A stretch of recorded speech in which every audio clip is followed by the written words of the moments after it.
It's Belena with Aspire to the Self on this Witchy Wednesday, and today we're going to cover the Summer Solstice. So the Summer Solstice is when the Earth's axis tilts, therefore the astrological start of summer for the Northern Hemisphere is on the solstice. This is the longest day of the year with the return of the night each day until the Winter Solstice, which is the shortest day. This has been observed as early as the Stone Age. It was used to figure out when to plant crops.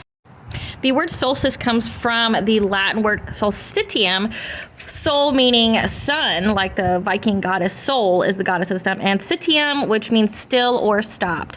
And now we're going to get into the solstice in other cultures and how they utilize the summer solstice energies and the rituals they had. The European cultures reference this time of year calling it midsummer. The Christians celebrated St. John's Day, which is the birth of John. The Greeks, this was the start of the new year for them, as it was a 1-month countdown to the Olympic Games. They celebrated the holiday Cronia, which was celebrating the god of agriculture Cronus. Lithuania celebrated Rasa or Joninus or Rosas. The Romans celebrated Vestalia, which was a festival honoring the goddess of hearth, Vesta. Finland, they had Juhannus, which was a time for them to find a spouse. And then you have Stonehenge, which is a Neolithic structure that when it is the solstice, the light will be perfectly aligned with a circle carved in the stone of the site.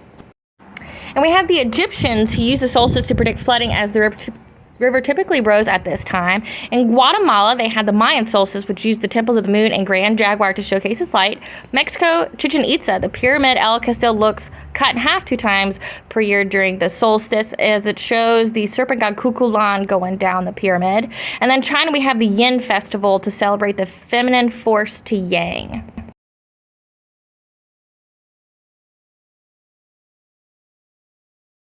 We now get into the spiritual themes of the summer solstice. This was a time of fertility and companionship, as many marriages were concluded at this time. And then they did rituals like the maypole dances and wore flower crowns.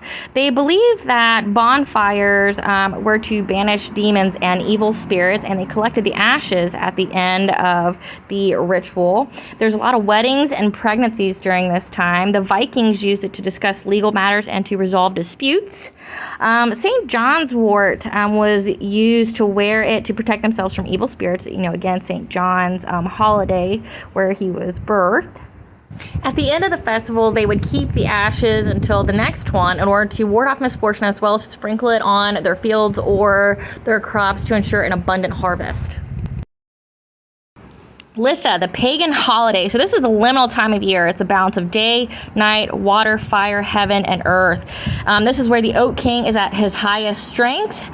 This is an auspicious time of year for spell work and manifestations that are centering around manifesting, expansion, fertility, love, protection, and gratitude.